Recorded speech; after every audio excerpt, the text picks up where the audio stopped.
Sasampahan po ng reklamo ni Senadora Risa Ontiveros sa NBI ang mga nasa likod ng video ni Michael Maurilio alias Rene na nagsabing tinakot at binayaran umano siya ng senadora para akusahan si Pastor Apollo Kibuloy at mga Duterte.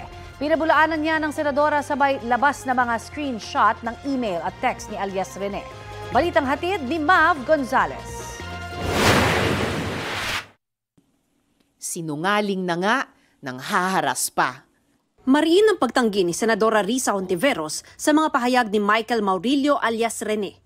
June 25 nang ipost online ng isang pagtanggol valiente kung saan sinasabi ni Maurilio na tinakot at binayaran lang umano siya ng senadora para akusahan si Pastor Apollo Kibuloy at idawit ang mga Duterte. Kabilang sa mga isinawalat niya noon sa Senado ay ang pang-aabuso umano ni Kibuloy sa ilang babaeng miyembro ng Kingdom of Jesus Christ. Michael exposed people who trusted the Senate with their stories. And these are people who were already afraid. Now they are in danger. Again, yan ang talagang kinagagalit ko. Hindi lang ito paninira. Giit ng senadora, si Maurilio raw ang paulit-ulit lumapit sa opisina niya mula December 2023 at nag-volunteer na tumestigo laban kay Kibuloy.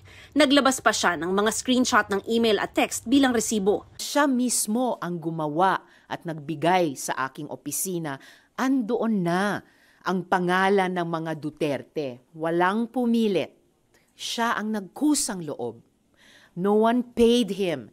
No one coerced him. Ilang araw bago lumabas ang video, nag-message pa raw si Maurilio sa opisina ni Ontiveros noong June 22 at 23. Michael was the one frantically messaging my staff. Sabi niya, quote, "Help me, kinidnap ako at tinatakot ako ng kingdom. Dito ako kinulong sa Glory Mountain." Nireport daw nila ito sa PNP Davao. Pero habang inaaksyon na ng pulisya, biglang lumabas naman ang video ni Maurilio na binabawi ang mga nauna niyang pahayag sa Senado.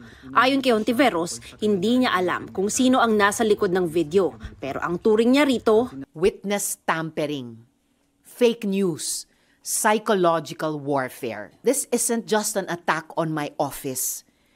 This is an attack on truth-telling. Hindi rin aniya nito napahina, kundi lalo pang napalakas ang findings ng Senate Committee on Women and Children laban kay Kibuloy. Hindi lamang si Michael ang testigo, maalala po natin 14 sila ni hindi siya ang star witness.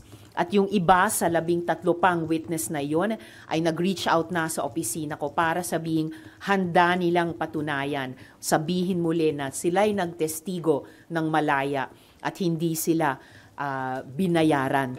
Ayon kay Ontiveros, sa Miyerkules ay magsasampa sila ng reklamo sa National Bureau of Investigation o NBI laban sa mga nasa likod ng video, kabilang na si Maurilio. Pinag-aaralan din niya ang pagsasampa ng kasong kriminal. Hinihingan pa namin ng komento ang kampo ni Kibuloy at Duterte. Mav Gonzalez nagbabalita para sa GMA Integrated News.